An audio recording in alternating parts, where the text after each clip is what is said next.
Ode to Sweeney's. A unique island in a sea of madnesses offered refuge for the mad, and found in their number they were now alone no longer, for a time were comforted. They may have been no greater or weaker upon entering, or leaving for that matter, but for a time didn't consider of what shape or manner their facades were composed. Singular mass, oceanic insanity, provided safe haven for fools. Digits coalesced and obtained, loneliness interrupted, unassailed by fear. Nothing was tangibly different upon arrival. Temporality was not aware of any distinctions it had. Playing squash with words, for want of a better verb, a smell has been collecting in the rear of the pub. Some have drank tea for 2 hours, usually the same long cooled cup. Outcomes and welcomes are usually worn out by the end of the night. The legless somehow walk as though newly arisen. It seems like the talk has diminished to naught with nought but the holdout of a drunk and or stoned mumbler. Random daft, 3 floors, split, a trigram of yangs, abundant and creative. Ends in the early morning, cloudy, earthed, and ying to bits.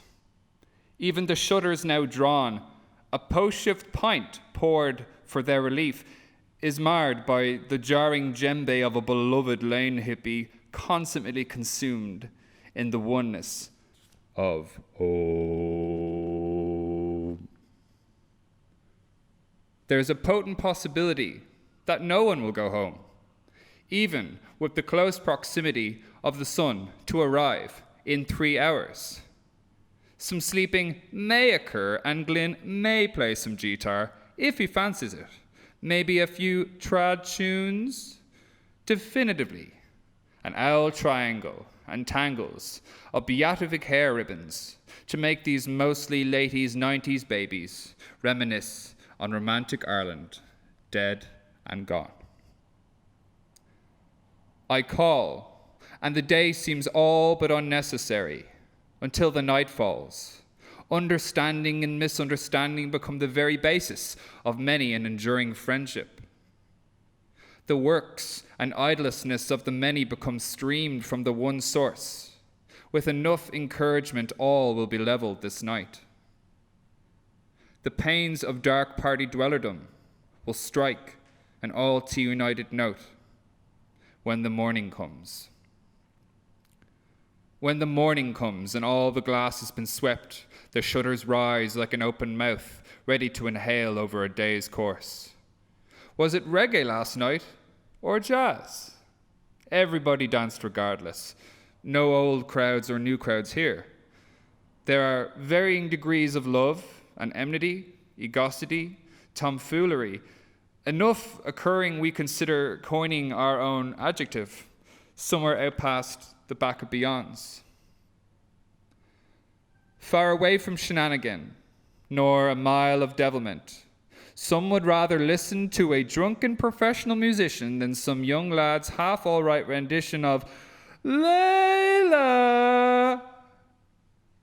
It's open mic season, and with a beer of a Tuesday night, it's got the airs of the extraordinary and otherwise all too ordinary condition of sucking really bad. I dance really badly, purposefully out of sequence, to some number far slower than my feet.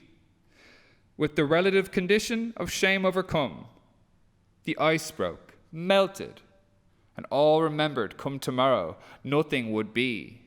All was now. I made myself arise and take account, made no promises to achieve a single thing, and it occurred as it was supposed to be.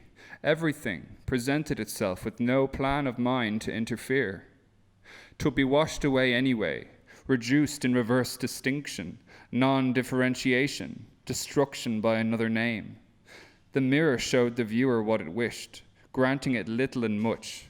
There were no poverty and richnesses, just those who saw and believed and those who merely watched without saying a word. Those who were unlearned were considered lucky, silences uninterrupted, perhaps a supreme blessing, a different path, albeit to those who necessarily had to wander for some long, unaccountable epoch, becoming disenchanted and dissatisfied, looking for the answers they were convinced to be correct, but not some dull blankness, but a balance of ordered chaotic forces with no strict place in the world to exist or not to exist. A storm with a calm eye by necessity, a body with an I and me at its heart, moving and rattling and shaking everything up simply by being near, consumed by torrents, producing torrents, and for a long time unaware of the casual connection spurred on by its simply being there.